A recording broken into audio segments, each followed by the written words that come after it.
Welcome to ICommunicate on Full Service Radio, 830 WCRN. To join the conversation, call 508-871-7000. Now, here's your host, Mark Altman. Good afternoon, everybody. Welcome to another edition of ICommunicate, the Mindset Go radio show. I got to start out today. So glad to have you here with us on another Thursday. And, I got to start out with a really challenging question to start the show today. I want you to think back when you were in high school, and I want you to identify what group you fit into. Were you a bully? Were you a freak? Were you a geek? Were you a jock? What was your group, right? Because let's face it, you have to be in a group, right? Because we have to be labeled somehow. It's just easier. It's just easier to identify someone's characteristics and just label them a certain way or stigmatize them a certain way.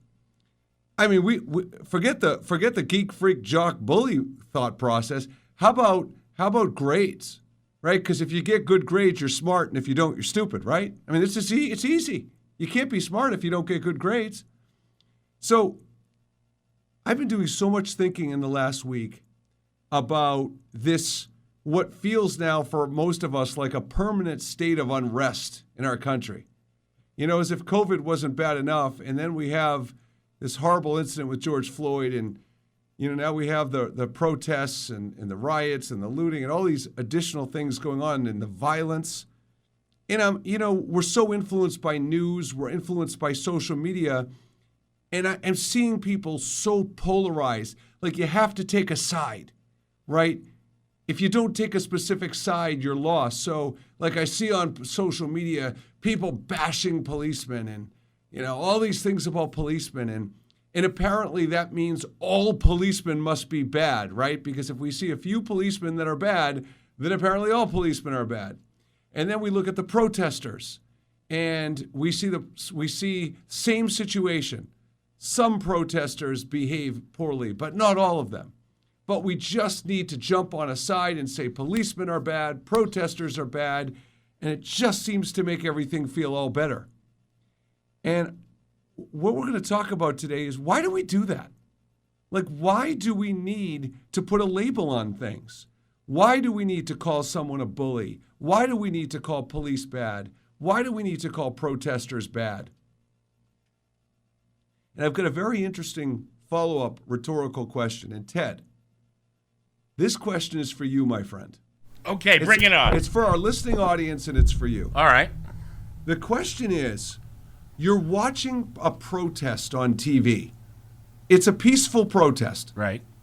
And then one person in that protest all of a sudden, throws a brick, does something we'll call violent, a violent behavior of some sort. Behaves violently. Has that now become a riot? And before you answer, here's where I'm going. To me, there's so much confirmation bias that goes on. So if you're an anti-protest kind of person and you're watching a peaceful protest, you're waiting almost for that one person to misbehave. So the second that person misbehaves, there could be 1,000 people in that protest and one bad apple, and you're going to say to yourself, yep, see, there it is. See, this is the problem, right? You've got people that are out of control, not one person, it's the problem of everybody. So when in your mind does a peaceful act become a riot, and when do you start associating the behaviors of some and label them of the behaviors of all? Well, unfortunately, it's immediately. When you put others in danger by a violent act, then it is no longer a protest or a peaceful assembly, as the law says. It is a demonstration of violence, and it needs to be put down immediately. Best is to have the other peaceful assemblers put down the violence maker. And that has been going on. But unfortunately, peaceful demonstrators tend to be meek and those people who demonstrate violently tend to be a lot less than meek. So I hope that answers your question. Well, so it does. And so one of the things I want to get right out in the open on today's show are a handful of the reasons we feel the need to label and do that. And one of them, which goes under the radar a lot, is because it makes us feel better of ourselves that when we label other people, we're also reinforcing that we're not like that. So it makes us pump ourselves up and influence ourselves. So I'll give you a great example. So we know when it comes to behavior of adult men and women around sex, that we know that when women have a lot of sexual partners, they're labeled a slut. And when men have a lot of sexual partners, they're labeled a stud. Well, the duplicity in our society goes well beyond the sexual tensions of our culture. It can rear its ugly head in the church. It can present itself more often in the church parking lot. I like, for instance, you go to church on Sunday, whether it's a temple or a Christian or even Islamic. You go in and everybody's inside praying for each other and doing all the things that they can to make each other successful. And you get out in the parking lot and they're trying to kill each other to get out of the parking lot right after Mass. Yeah.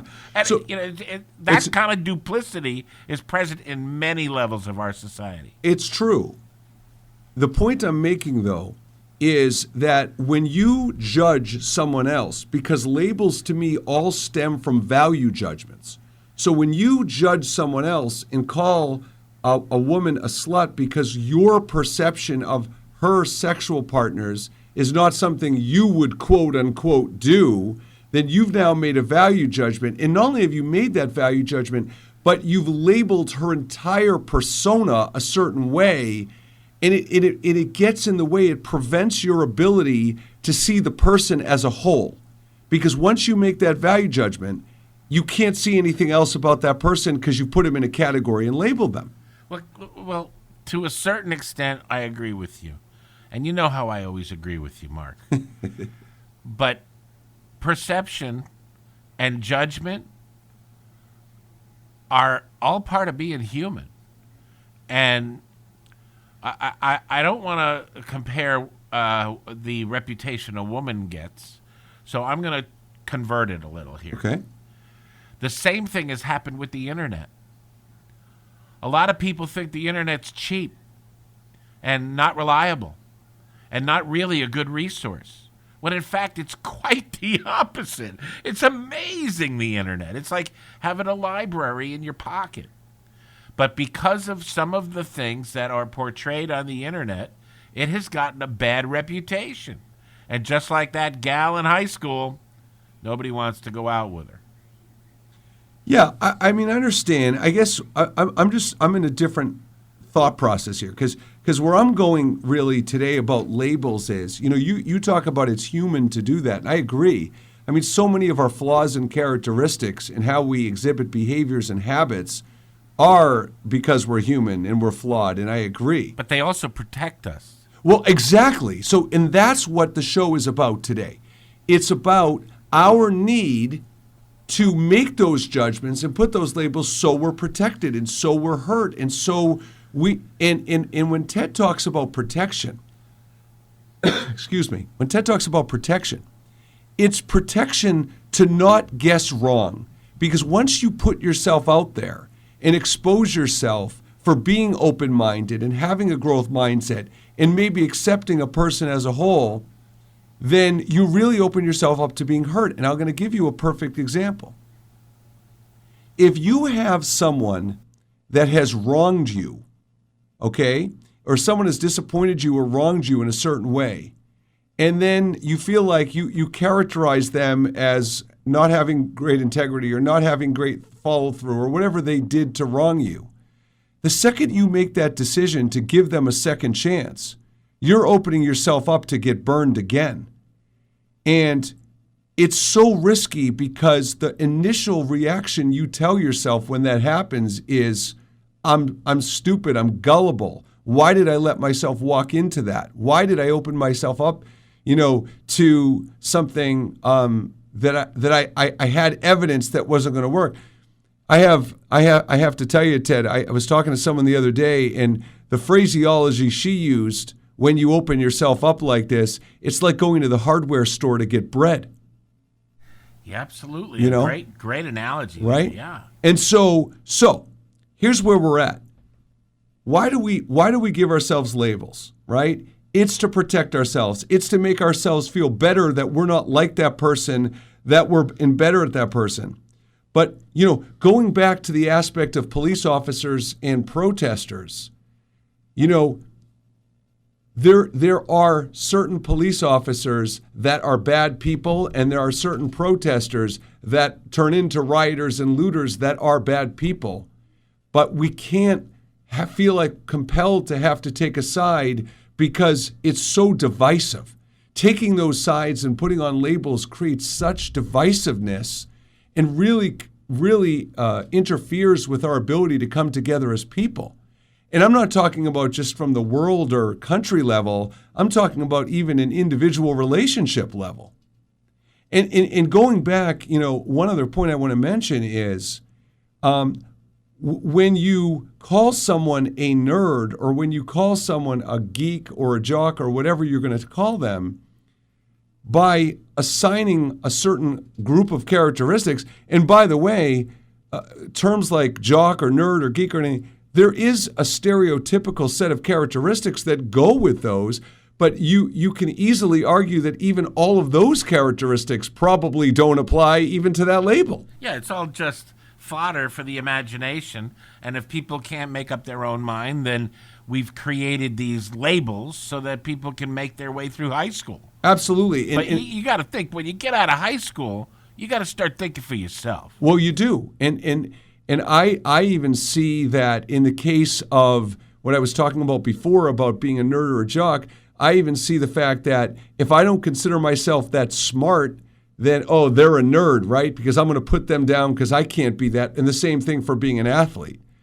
So, as we get into the show today, we're going to explore different aspects of labeling. And when we come back from our first break, I just recently watched, I'm a big sports fan, as most of you know, and the movie Friday Night Lights I had never watched, and I recently watched it. And when I come back, I want to share a very brief anecdote about, there was a very compelling scene in Friday Night Lights about labels.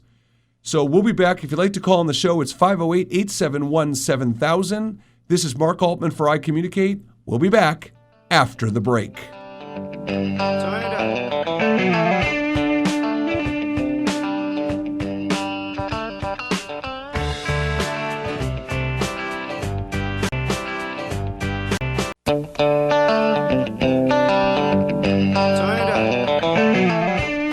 Now, ICommunicate continues on Full Service Radio, 830 WCRN. Once again, here's your host, Mark Altman. Welcome back to ICommunicate. Happy to have you back. And, I want to pick up where we left off. We were talking about the cost of labeling. And, one of the things the labeling does is it gives us a false sense of familiarity towards some things that are new and unprecedented. And why that's important is because one of the best pieces of advice I've ever received, which I've imparted on a lot of people, is a way to be emotionally intelligent is to be curious and to not assume reactions and assume what people's intentions are.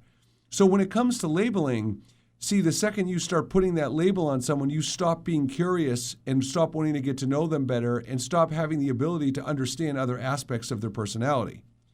Now, we've been talking about labeling others, and now I want to transition a little bit into talking about labeling yourself and the cost of labeling yourself. And so I was talking about the movie Friday Night Lights, and there's a dynamic in the movie with a father and son where the father throughout the movie is basically saying to his son, all you have is football. Like, that's really all you're good at. That's the only way you're going to make it in the world, and all you have is football. And one of the things that parents really miss and struggle often is the labels they give their kids. Because if you that father in that movie, when he's sending the message to his son that that's all you bring to the table is football, that kid for the rest of his life is going to feel inferior and not know what his value is and not know why he's a special person. Now, that may seem like an obvious example, but these labels from a leadership or a parenting perspective work both ways. You know, I was given the label growing up by my parents that I was a people person, and I was very relationship oriented, which is, they meant it as a compliment. It was a nice thing, but that's how I grew my self-esteem and confidence. Like that was the feedback I kept getting. And the problem with that is, where that is true, and I do love people and helping people, there's a lot of other things I bring to the table. We hear women in the workplace often saying that the first thing people notice about them is they're beautiful. The first thing that's acknowledged about women is their beauty. And I've heard a lot of women say, thank you, but there's a lot more to me than just the fact that I'm beautiful. But you can't see that if that's where the focus is and that's where they're getting the feedback. And see, the problem is, when we use terms like fat or slow or lazy or things like that to describe people in our lives, people that we manage, again, as a parent or a leader, what actually happens is people start to live up to those labels. So if you tell someone they're lazy, if I was to say to my 13-year-old son, geez, you're awfully lazy, well then, if he hears it enough, frankly, it could be if he hears it once, but he hears it enough, he might start to think, all right, well, if I'm lazy, then I might as well just fulfill what you think I already am, because I'm lazy. And so the way we recognize people and the way we label them positively or negatively, people will live up to them. And Ted, I have to tell you, one of the best lessons I've learned as a human being in the last 5-10 years of my life is I had such little faith in people in my previous life that my attitude was, when it came to recognizing people or complimenting people, my attitude was, I'm not going to give them a lot of compliments because they're going to get complacent. And if the second I start, so, you know, it's like if someone starts to lose weight and they have trouble with their weight, and I say, wow, you're doing a great job, that translated to, okay, well, good, I'm all set now because I got the compliment. And I realized it's completely the opposite. And that if you recognize people for the progress and the milestones and the accomplishments I have, it's much easier to not only form new habits, but to shed old labels. So it's really important. This example in Friday Night Lights, it cements assumptions. The second you are told you are a certain way, it cements assumptions, and you start to even look for examples to actually not question why they may be wrong. You're more inclined to suggest why they may be right. And that's a problem. Now, what's funny about this is I realized something that when I was a kid and I was in high school, I also realized that I didn't like to be part of any groups. You know, I liked to be independent. And I was class president, but maybe it was the political side of me, I don't know, but I actually became very neutral and went out of my way to not be in groups. And I realized, as I've gotten older, that part of the reason I made that decision is because whatever groups I would have been inclined, like, let's say I wanted to join student council. I would say, no, I don't want to do that because there's certain perceptions around people who are student council, and that's not me. Or let's say I wanted to be a full-time basketball player. Well, I don't want the judgment around athlete and commitment and whatever.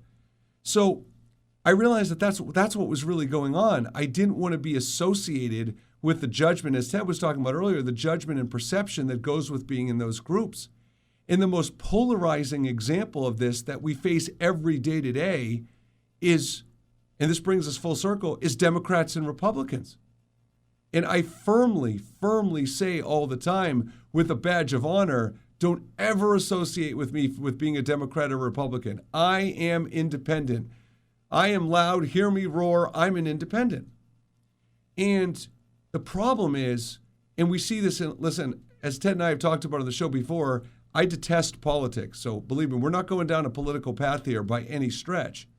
But the point I'm making is Donald Trump, if you look at Donald Trump, and if you know someone that likes Donald Trump and you don't like Donald Trump, you've already made about a dozen value judgments about that person right out of the gate. And you label that person because they like Donald Trump. And the real question is does it bother you because of who you perceive Donald Trump to be the person?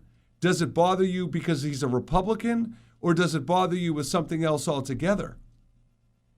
But the fact of the matter is, if you are a Democrat, I'll bet you $1 million that you don't agree with every position Democrats have. And if you're a Republican, it's the same. But we want to be a label. We want to call people a label. We have to fit in. We want to be included. It's one of the greatest human needs is to be included and feel like you fit in. But it just makes no sense.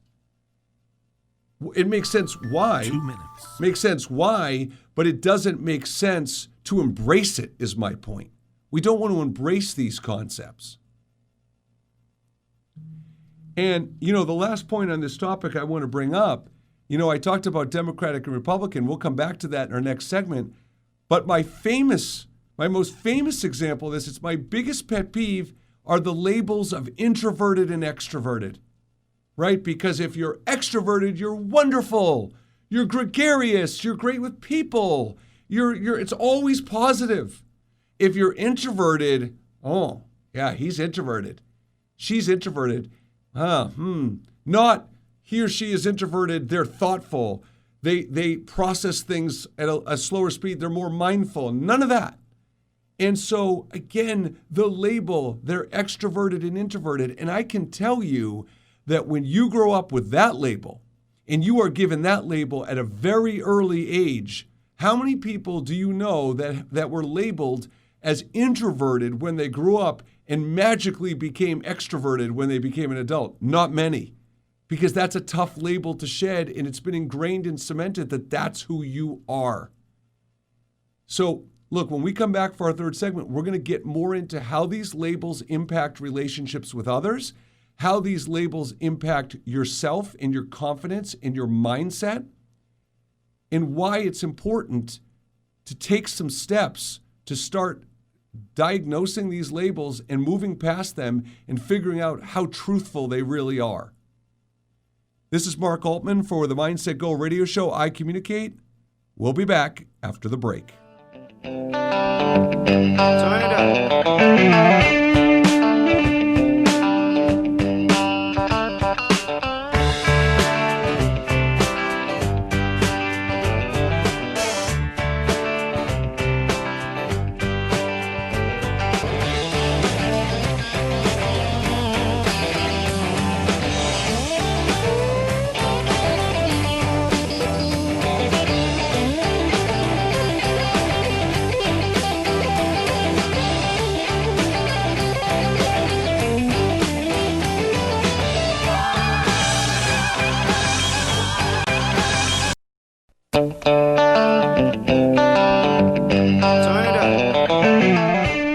Now, ICommunicate continues on Full Service Radio, 830 WCRN. Once again, here's your host, Mark Altman.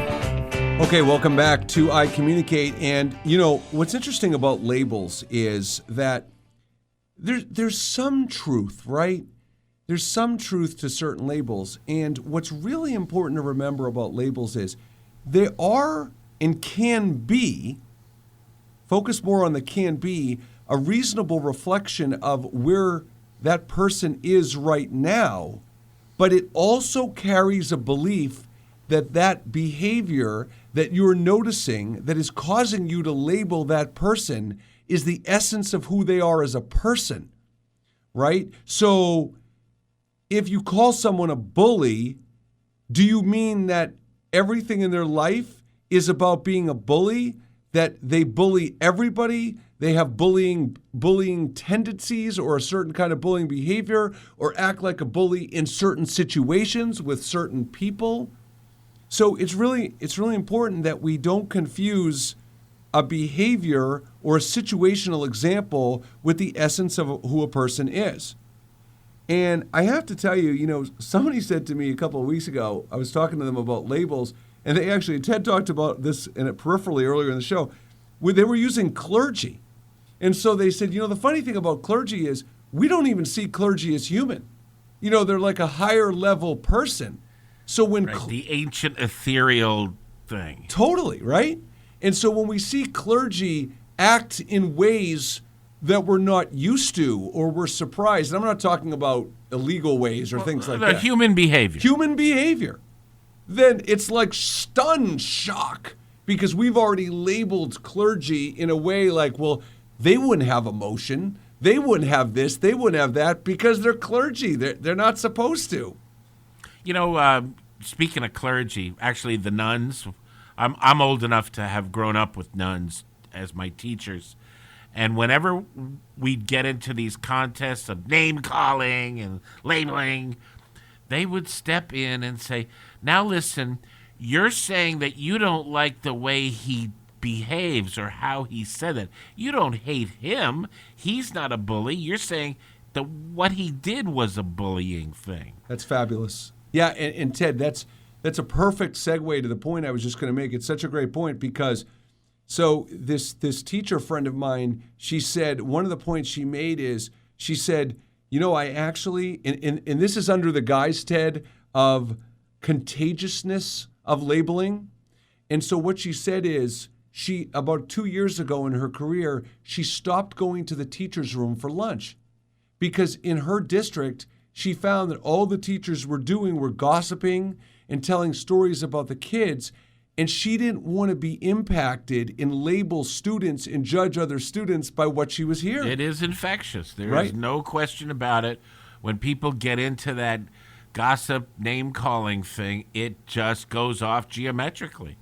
It really does. And so, we've talked on the show in the past about making decisions to surround yourself with people in your life that are positive and supportive and happy. And we've also talked about that's easier said than done. But when she told me she's actually taken an assertive act to not expose herself to that kind of feedback, and that's a great example. Now, I want to start getting into, we've been talking about causes and consequences and things like that. And I want to give you an example of, for those of you who know me very well, I'm all about mindset. And I'm about mindset being, if not the number one predictor, one of the top 3 predictors for personal and professional success and happiness and strong and growing relationships and all those things. However, I want to give you an example of how you can shift your mindset from labeling a person. This is really what Ted was just talking about. It really fits his example. So let's say you're a leader and you're working at a company and you're talking to a peer and you say, oh, I work with the most difficult person. Now stop right there. I work with the most difficult person. Now I'm going to digress before I even finish this thought. I want to tell everybody something. The one thing that I wish we would all as a society take more of a responsibility about is our word choice and what we convey to others and understand how that influences others. Because if you're a leader and you're managing sideways and you're sharing this story, you're influencing how this other person is going to see this person, and you have a responsibility around that. I mean, Ted, the funny thing is I always joke around that it's such a quandary when you're in a relationship, in a personal relationship with a significant other. When you're frustrated with that significant other, you have to choose who you share that frustration with and what you say to those people, because once you influence your family and friends about your significant other, there's no turning back. You've opened Pandora's box, right? Right. Sort of like pictures put on the internet. It never goes away. And in fact, when you discuss it with some other, you have lit the fuse. That's right. Great simile or analogy there. So point being, I work with the most difficult person. And all you need to do to shift your mindset is change the sentence, I work with the most difficult person, to I have difficulty with this person. It's literally that easy of a shift of word choice. And, we talked about value judgments and belief systems and things like that. And what it actually comes down to is when you say, I have difficulty to this person, here is the meaning of that new sentence. Number one, you're owning a role you may have in that relationship that is causing a difficult interaction. That's number one. Number two, by saying you have difficulty with that person, you're showing emotional intelligence, you're being self-aware, and you're advocating for yourself. Number three, you are actually giving that person an opportunity to see them as a whole. So if you have difficulty with that person, is it you have difficulty with that person because they don't follow directions properly and you have to have repeated conversations about it? Okay, so let's say it's that. So you have difficulty with that person following directions, turning in projects on time, causing conflicts with peers in the department.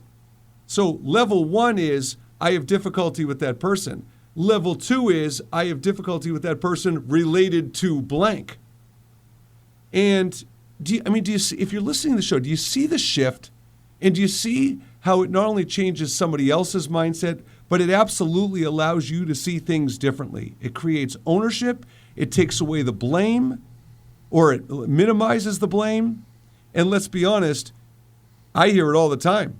I have companies calling up and asking, one of our biggest problems is accountability and culture.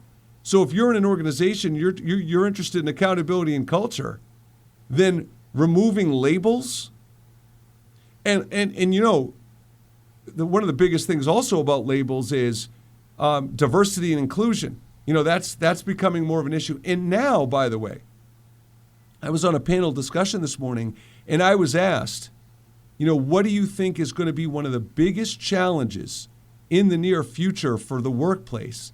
And I'm going to tell you what it is. It's going to be conflict, and it's going to be sensitivity training, because there's a lot of people that are going to go to work, and they're going to be very rigid about etiquette and about guidelines, and they're going to go to the bathroom while you're in the bathroom, and they don't see you wash your hands, or they don't see you use hand sanitizer. They're going to run into HR, and they're going to be like, this person's not following the rules or guidelines.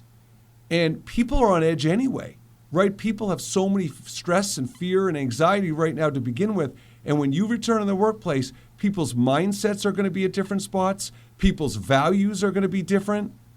And I think that sensitivity and emotional intelligence in conflict, Ted, will never be more important than it is coming up now. I agree with exactly what you're saying. I think we're going to be inundated by not just interpersonal conflicts, but there are going to be conflicts with the government. I mean, you have to look at it from the standpoint of OSHA. OSHA can go into any business now and say, where's your hand sanitizer? Where's your throwaway napkins? Why isn't there a sneeze guard here at the front desk?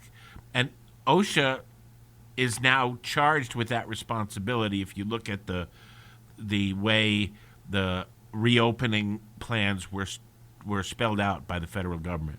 That's a great example, Ted. And I've actually, not only is that a great example, I was getting a haircut the other day, and they were so like, we don't want to have someone come in, and they're going to be super picky and whatever. So I think that's spot on. Now, one more thing I want to cover about this difficult conversation intelligence path we're talking about right now. Now, let's talk about one of the primary functional roles of leadership, which is coaching, performance management, performance coaching, performance reviews, all this bucket, right? So when you have to give someone feedback, watch again the difference in word choice. You're talking to someone, and in context, you say, you've been kind of difficult lately, or something along those lines. Or you can say, I've been having some difficulty trying to understand you, or it's been difficult working with you. Specifically, here's where I'm struggling. Mm-hmm. And again, word choice, your word choice. I mean, there's so many aspects to communication. And frankly, one of my frustrations around this is people talk about body language as 93% of communication. And maybe it is, but I'll tell you what, don't sleep on that other 7%. Because Yeah, you'd be out of luck. You'll be out of luck. I mean, word choice, tone. I mean, that's everything. Can I Please. just jump in here because you're making a very good point, and it really is similar to humor in the workplace. Years ago, you could get away with anything, and people didn't like it. They told you, and then you'd get past it. That's not the case anymore. People will go to HR, they'll complain to their boss about you, or, it gets to be a problem. The only kind of humor that is acceptable in the workplace is self-deprecating humor, where you speak about yourself and make the humorous part be about you. And in effect, that's being mindful in work today. That if you're going to say something, you have to make it about yourself. And then be expecting questions. Like, whoa, what do you mean by that? And as long as it's about you, like what you just said, if you're having an interview with one of your employees and you say, you're a difficult person to deal with, as opposed to, I'm having difficulty understanding you.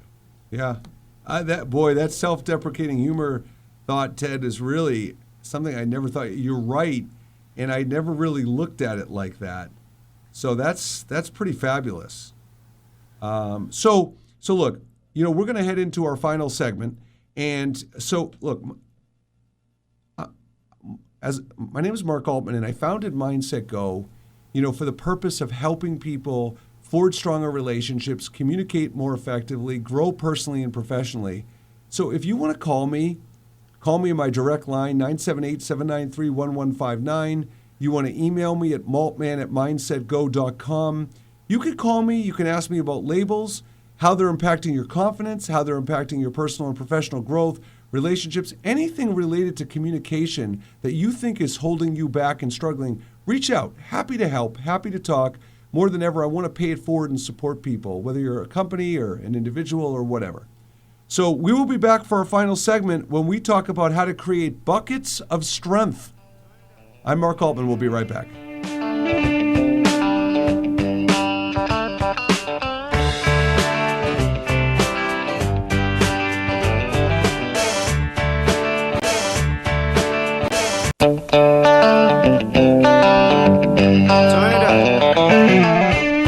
Now, ICommunicate continues on Full Service Radio, 830 WCRN. Once again, here's your host, Mark Altman. Okay, welcome back for our final segment. And, what I want to mention is something a little funny. I talked about how I've avoided being part of groups, but that doesn't apply to everything in my life. And I remember when I was in my 20s, when online dating was less normal and acceptable, and I was doing online dating, it was taboo to say, well, how did you meet so-and-so? Oh, well, it was real quietly. Oh, it was online dating. And I remember I took the total opposite approach. I embraced the label. And I felt like saying, something? I'm a leader. If you want to make judgments, knock yourself out, because I'm fully confident that I think this is a good approach and a good way to meet people. So it actually can be used in that way as well. But where I want to finish the show is today is creating buckets of strength. And I'm a big believer in giving people tools, right? Because people's time is valuable. And it's one thing to understand that it's a problem. It's another thing to understand why it's a problem. But I want you to know what you can do about it, all right? So what I want you to do is I'm challenging you all to do an exercise. And what I really am asking you to do is, what are the labels? Think of the labels in your life that you have given yourself that have created a fixed mindset. I'm not good at fixing things. I'm not good at sports. I'm not good at karaoke and singing. It could be the multitude. What are the labels you've given yourself? What are the labels you had teachers and parents give you growing up that have kind of shaped who you are today? And make a list. Make a list of, 5 to 10 labels that you're pretty self-aware of. And then I want you to turn them on their head. I want you to see if you can identify any themes or commonalities. And ask yourself, what do they mean? So for instance, if one of the things you write down on that list is you've been told that you're lazy, this is how I want you to do this exercise. I want you to define the word lazy. I want you to identify the characteristics associated with the word lazy. Make a list of those characteristics and then look at that list and say, well, wait, I'm not that. I can't be that way. And you know what you'll find out as you look at each characteristic, you'll say, not only I'm not that, but you may say, well, I am that sometimes. Because just like extroverted and introverted, we all have various aspects of being extroverted and introverted. No one's 100% either way. Just like no one's 100% lazy or no one's 100% driven. So this is the exercise, right? Identify the labels you've given yourself and others have given you. Define them.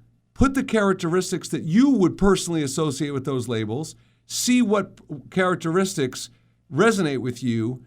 And then you can actually do, after you do that, you can do what I call a deconstruction or a root cause exercise. And you can ask yourself 3 very simple questions. And one of the things that I know Ted and I are huge fans of, and we've talked about on the show, is this is where emotional intelligence really comes into play. Because self-awareness is such a valuable tool to grow and progress and move forward. So these are the 3 questions you ask yourself during this deconstruction root cause activity. Number 1, why did you or someone else give you that label?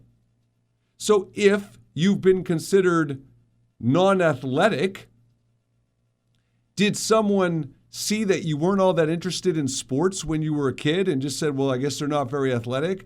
Has someone seen you play baseball and drop 10 straight fly balls? And I don't want to confuse, baseball's not really athletic to begin with, but that's for another show. So what's the root cause of where you earned this label? And then ask yourself, well, wait a minute. Why did someone say that? Like, did I deserve that? Like, did I really demonstrate and exhibit that label? So that's question number 1.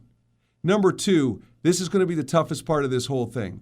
How has that label impacted your life? And that's where very often you're going to need a coach or a support system to help you discover that. Because the likelihood you can walk yourself through an exercise and know all that. But if, again, we talked about how these labels cement beliefs and assumptions. So if you've been told you're not smart, then the way it may have impacted your life is you maybe didn't try as hard in school because why bother? I'm not smart anyway. And then when you went to work and you got a job, maybe your effort level and work ethic wasn't that strong because it stemmed from you not trying in school, because it stemmed from you not being smart. So there's a whole path that can be identified in how your life has been shaped by these labels. And then the third thing is, and this is a fun one, when you look at that list of original labels, have you moved past or overcome any of the labels that you had on your list? And did it happen organically, where you just evolved as a person and you were able to move past that label? Or did you use it as a tool for proving people wrong?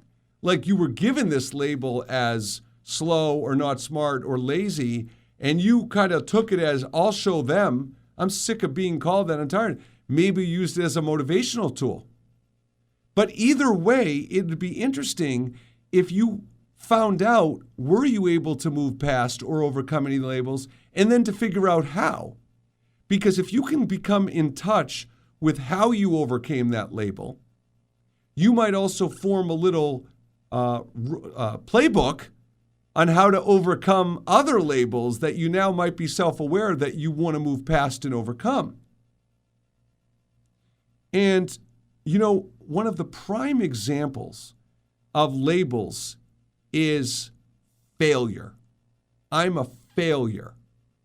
And so when you are told you are a failure or you are a C, you failed, that seeps into many other aspects of your life, or can and does and often does seep into every aspect of your life.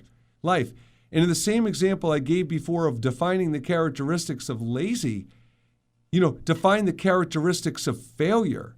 So if you're a failure, if you've just failed at something and you want to put that big overarching label of failure on yourself, based on what?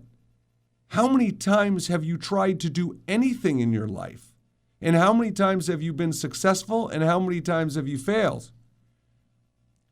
So this is where the emotional intelligence comes in.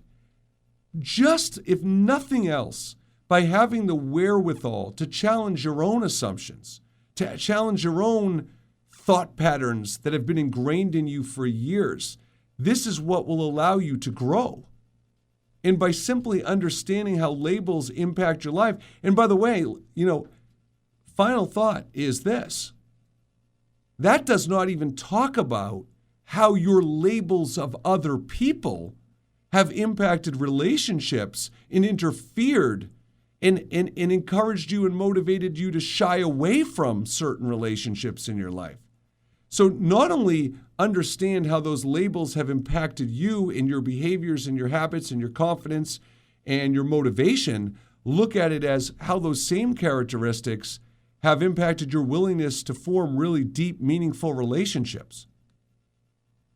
So take the buckets of strength, try to improve them, pool your skills, your characteristics, your behaviors, channel them into positive action, become aware, discuss the assumptions. Find people you love and respect, coaches, parents, significant others, siblings. Eradicate these false assumptions and cemented, fixed mindsets and move past them. So we're going to continue to talk about labels. It's such a huge aspect of human communication and leadership. Very grateful for you to be on for you to listen to the show today. Again, my name is Mark Altman. This is ICommunicate. You need anything from me for support, 978-793-1159 or maltman@mindsetgo.com. You can find us on the internet. We also have a website where we do private coaching and support for families and teachers and kids called mindsetgrow.org. Let me know what you need. Ted, as usual, you're the man. Thank you for everything. Thank you, Mark. And we'll see you next week.